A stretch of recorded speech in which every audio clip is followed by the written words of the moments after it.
Imagine you're an alien historian in 1860, placing bets on which nation would dominate the 20th century.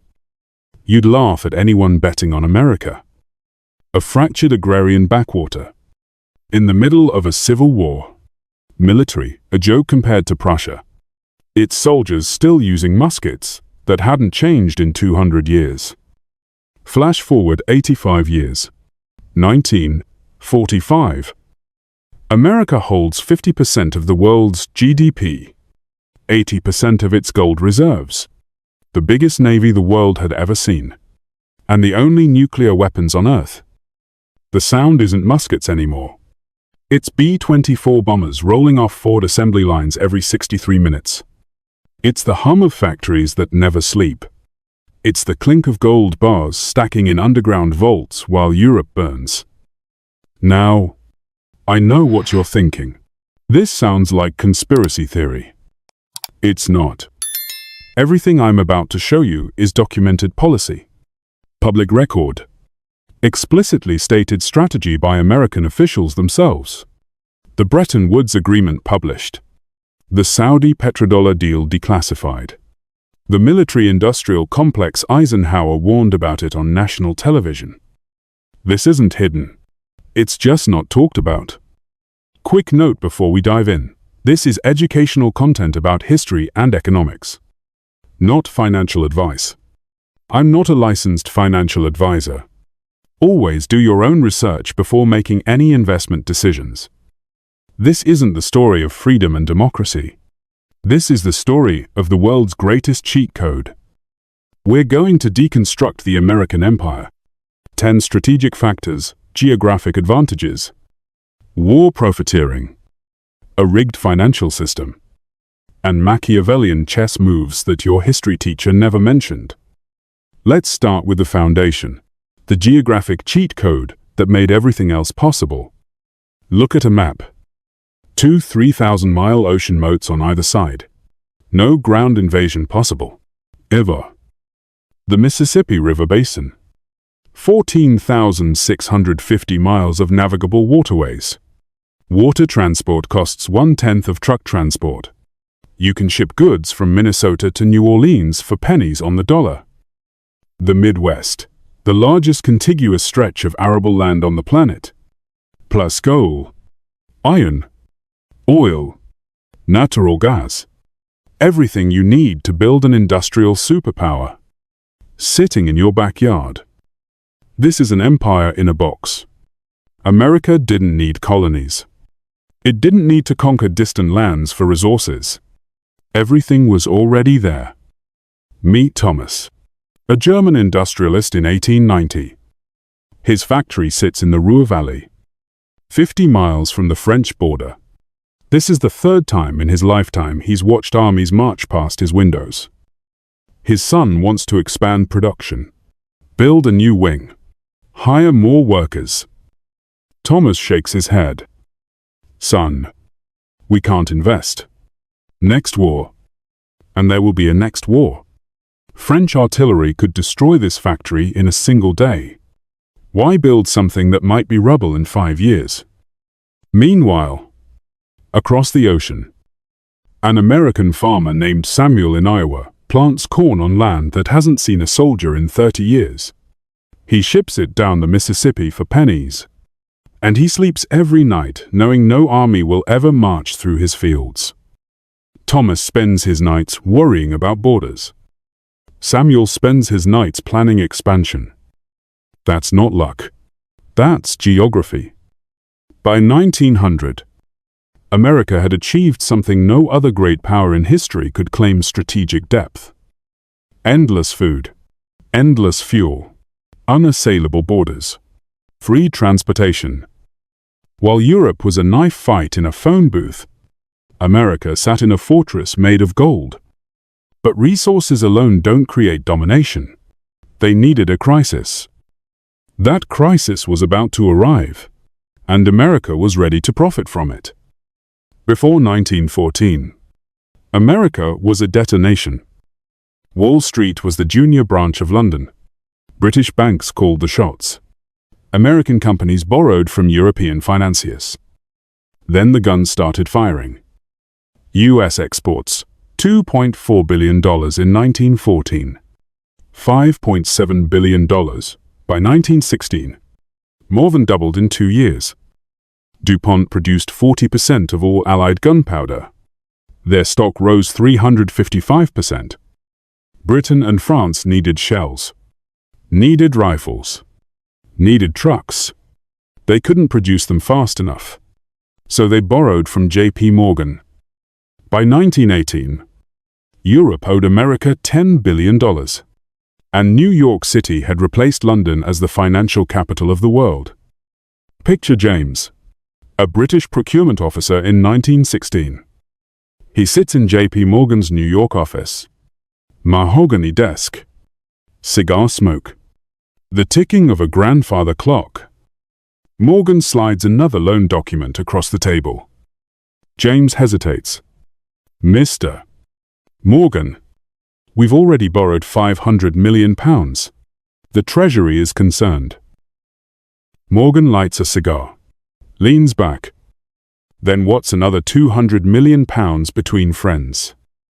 James looks at the document. He knows what this means. Every shell fired at the Somme makes America richer. Every soldier who dies does so with American bullets, paid for with British gold. He signs anyway. Because what choice does he have? The war must be won, and only America has the factories. Back in London, his government privately admits the truth. We're not fighting Germany anymore. We're mortgaging the empire to New York banks. Europe spent 3 years depleting health bars while America sat in the bushes, looting chests, selling health potions at 500% markup. The Roaring Twenties, funded by British and French interest payments. American skyscrapers, built on European debt. Hollywood glamour paid for with war profits. How did this happen? How did Europe let America profit from their suicide? Simple. When you're bleeding, you don't negotiate. You just pay. But World War I was just the warm-up act. The main event was coming. December 7th, 1941. Pearl Harbor. What followed was the greatest industrial unleashing in human history. FDR demanded 50,000 aircraft per year. By 1944, America was producing 96,000. Ford's Willow Run plant in Michigan, one B-24 bomber rolling off the assembly line every 63 minutes. Around the clock. 7 days a week. Total production during the war. 300,000 aircraft. 86,000 tanks. 2.6 million machine guns. 41 billion rounds of ammunition. And then there was Lend-Lease. $50 billion worth of supplies. That's $700 billion in today's money. Shipped to allies. 400,000 jeeps to the Soviet Union alone. Stalin himself admitted it. Without American machines, the Soviet Union would have lost the war. But here's what they don't teach you in school. Lend-Lease wasn't charity. It was leverage. Every jeep shipped to Moscow. Every tank sent to Britain. Every plane delivered to China. It made the entire Allied war effort dependent on American factories. When the smoke cleared in 1945, America was the only major power with its homeland intact. It held 2/3 of the world's gold. It produced 60% of global industrial output. And it was the only country on Earth with nuclear weapons. America wasn't just the arsenal of democracy. It was the construction company, the bank, and the police force, all rolled into one. Now they needed to make sure it stayed that way. Forever. Bretton Woods, New Hampshire. While soldiers were dying on the beaches of Normandy, bankers were fighting in a conference room. Britain sent John Maynard Keynes, the greatest economist of the century. He proposed the Bancor, a neutral global currency that wouldn't advantage any single nation.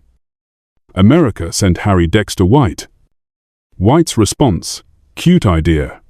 John, but we have all the gold. The Bretton Woods Agreement. US dollar pegged to gold at $35 per ounce. All other currencies pegged to the dollar. The USD became the official global reserve currency. This created what economists call exorbitant privilege. America prints green paper, buys real stuff. Cars, electronics, oil. Everyone else, they have to make things to earn those dollars first. It's like showing up to a casino where you're the only person allowed to print your own chips. I know what you're thinking. Surely other countries saw this trap. Surely they objected. They did. But what's the alternative when you have no gold? No nave. And your cities are rubble. You take the deal. You peg your currency to the dollar. And you hope the Americans play fair. Spoiler alert, they didn't. But even gold wasn't enough. They needed to buy loyalty. Europe is starving. People in the Netherlands are eating tulip bulbs. Communism is rising. Stalin is eyeing Western Europe like a hungry wolf. Communist parties are gaining ground in France and Italy. Workers are desperate. And desperate people vote for desperate solutions. Enter the Marshall Plan. $13 billion. Roughly $150 billion today. But here's the catch. Aid credits had to be spent buying goods from American companies. Meet Pierre, a French factory worker in 1947. His children are hungry. His factory closed during the war.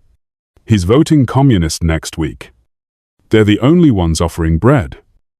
Then the Marshall Plan arrives. American tractors rebuild his town's farm. Pierre gets work again. His children eat. At the voting booth, he hesitates. His neighbor whispers, "The communists didn't feed your kids. The Americans did." Pierre votes center-right. Multiply him by 50 million Europeans. And you understand how $13 billion bought half a continent's loyalty. Brilliant. Really. A money laundering scheme disguised as charity. US taxes American citizens. Gives money to France. France buys tractors from American corporations. Money flows right back to American businesses. Stimulus check for General Motors disguised as foreign aid. If you're still watching, you're clearly not here for the fairy tale version. Let's keep going. But economic dominance needed muscle to back it up. Here's the problem America faced after World War II. The economy was built around war production. Factories designed to make tanks. Workers trained to build bombers. Supply chains optimized for ammunition. Peace was bad for business. So they found a new enemy. The Soviet Union. Perfect villain. Ideological opposite. Nuclear armed. NC-68. A 1950 policy document. Laid it out explicitly. Maintain massive military buildup indefinitely. Not just to fight wars, but to keep the economy running. The Iron Triangle was born. Military demands weapons. Defense contractors build them. Politicians approve the budgets. Because the factories are in their districts. Repeat forever. Lockheed. Boeing. Raytheon. These weren't just companies. They were the foundation of the American economy. Eisenhower warned about this in his 1961 farewell address. On national television, we must guard against the unwarranted influence of the military-industrial complex. Nobody listened. But here's where it gets edgy. This monster, it built the modern world. To stay ahead of the Soviets, trillions poured into research and development. The Internet started as ARPANET, a military communication network. GPS, designed for missile guidance. Microchips, funded to make computers small enough for fighter jets. Jet engines, military innovation first. Commercial aviation second.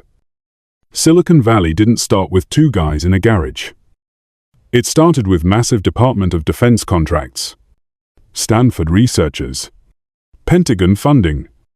Your iPhone exists because the United States wanted to blow up Moscow more efficiently. That's not a criticism. That's just history. But even this wasn't enough.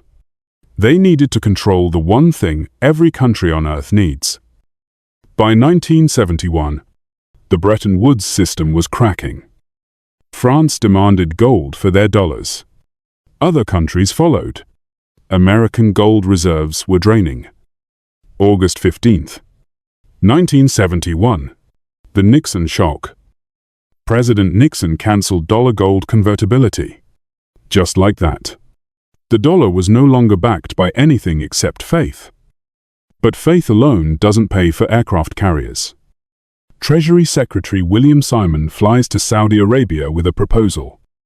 You price all your oil in US dollars. Invest your surplus in US Treasury bonds. In return, America protects the House of Saud. Forever. The petrodollar was born. Imagine you're a Japanese central banker in 1975. Your country has zero oil. Literally none. But your factories need fuel to survive. Saudi Arabia just announced oil is only sold in US dollars. You look at your vault, full of yen, worthless for buying energy. You have no choice. Convert yen to dollars. Buy oil. Watch dollar reserves pile up. Invest them in US Treasury bonds. Because what else can you do with billions of dollars? You just became an involuntary lender to the American government. That's not a trade relationship. That's a hostage situation. And here's why this matters to you personally. Your retirement account probably holds US Treasury bonds. Your mortgage rate, set by the Federal Reserve. Your job, part of a supply chain that depends on dollar liquidity. When I say petrodollar system, I'm not talking about abstract geopolitics. I'm talking about the foundation under your savings account. And it's cracking. The US writes checks that never bounce because it owns the bank and the gas station. But this system has a single point of failure. Everyone must keep believing in it. So what happens when that belief breaks? What happens when Saudi Arabia takes yuan? When BRICS builds alternatives? We're about to find out. But before the cracks, America had one more weapon. One that didn't require a single bullet. Joseph Nye called it soft power. Making them want what you want. The Soviet Union had more tanks, arguably better rockets, more nuclear warheads. But life in the USSR looked miserable. Gray concrete, bread lines, terrible shoes. America beamed Baywatch across the Iron Curtain. Coca-Cola, Levi's, rock and roll. A pair of Levi's 501 jeans cost a month's salary on the Soviet black market. A month's salary. For pants. The CIA funded jazz musician tours abroad. Abstract expressionist painters. Hollywood films. Cultural warfare. And America was winning. The first McDonald's opens in Moscow. Thousands of people lined up for hours, in freezing cold, for a Big Mac. Not because they were hungry, because they wanted a taste of the American dream. This is the genius of soft power. Before a single American soldier sets foot in a country, the kids there are already watching Marvel movies, listening to Taylor Swift, using iPhones, wearing Nikes. They want to be American before America even asks. America didn't just conquer territory. It conquered cool. And then they conquered something even more valuable than cool. They conquered information itself. Soviet Union collapses. The battlefield moved to cyberspace. And America got there first. The military invented the internet, then handed it to the private sector in the 1990s. America captured the digital high ground before anyone realized there was a hill to climb. The platform economy. Google American. Meta American. Microsoft American. Apple American. Amazon AWS American. A German startup runs on Amazon servers. A Brazilian influencer lives on Instagram. A Japanese company stores data in Microsoft's cloud. Edward Snowden revealed PRISM in 2013. US intelligence has backdoor access to data flowing through American platforms. Everything. While China built the Great Firewall with Alibaba and WeChat, the rest of the world moved into a digital colony owned by Silicon Valley. Data is the new oil. And, just like 1974, America controls the pipelines.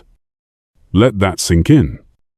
Every piece of this system, the dollar, the oil, the military, the tech, they're all connected, and they're all fragile. Which brings us to the cracks in the empire. $34 trillion in national debt. Let me put that in perspective. Interest payments on that debt now exceed the defense budget. America is spending more on yesterday's credit card than on the military that secures the empire. And the debt is accelerating, not slowing down. Accelerating. America froze hundreds of billions in Russian assets. Every other country, China, Brazil, Saudi Arabia, India, watched and thought the same thing.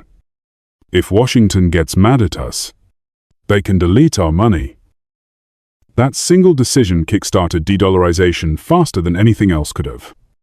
BRICS is building alternative payment systems. Saudi Arabia is talking to China about pricing oil in yuan.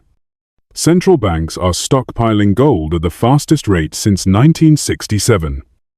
America turned its greatest weapon, the dollar, into a liability. And then there's the internal problem. Political polarization at civil war levels. Left and right can't agree on basic facts. Trust in institutions at historic lows. A superpower can survive external enemies. It cannot survive when half the crew tries to sink the ship because they hate the captain. If the petro-yuan becomes real, the petrodollar dies. And with it goes the American privilege of printing cheap money. All the advantages we've discussed. Geographic isolation, industrial capacity, financial control, soft power, digital dominance. They're all connected to one thing, the dollar. Pull that thread, and the whole tapestry unravels. So what does this mean for you? So the tapestry is unraveling. The dollar, the oil, the military, the tech, all connected, all fragile. What does this mean for you? Remember that alien historian from 1860, the one who'd laugh at betting on America. Here's what that alien would see now, a nation that found the ultimate cheat code. Not magic. Not freedom. 10 strategic factors. Geography. The best real estate on earth. Timing. Getting rich while Europe burned. Finance. Rigging the global monetary system. Innovation. Turning military spending into technological dominance. America didn't just win the game. It bought the casino, wrote the rulebook, and hired the bouncers. But here's the brutal truth. No empire lasts forever. The British thought the sun would never set. The Romans thought they were eternal. History has one rule: reversion to the mean. You can't change the trajectory of empires. You're not the Treasury Secretary. But now you understand the system. And that gives you something most people don't have the ability to prepare. 3 things you can do. 1. Recognize the pattern. Historically, every reserve currency has lost that status. Spanish silver, Dutch guilder, British pound. Average lifespan, about 94 years. The dollar became reserve currency in 1944. If history is any guide, we may be in the late innings. 2. Diversify your exposure. Some assets outside the dollar system: gold, crypto, foreign real estate, portable skills. That's not paranoia. That's pattern recognition. Of course, every asset class has its own risks. Crypto is volatile. Real estate isn't liquid. Gold doesn't generate income. The point isn't that any single asset is safe. It's that concentration in one system is historically risky. 3. Stay informed. The shift won't happen overnight. A Saudi oil deal here, a BRICS payment system there. If you're paying attention, you'll see it coming. This isn't panic, it's preparation. The difference between those who get wiped out by historical shifts and those who navigate them. The successful ones saw it coming. That alien historian. If they're watching in 2100, they'll see who understood the cheat code and who got played by it. Make sure you're in the first group. If this helped you understand how power actually works, hit subscribe. We've got deep dives coming on the rise of the Global South and the AI revolution. Drop a comment. Will the USD lose reserve status in our lifetime, or is the American system too big to fail?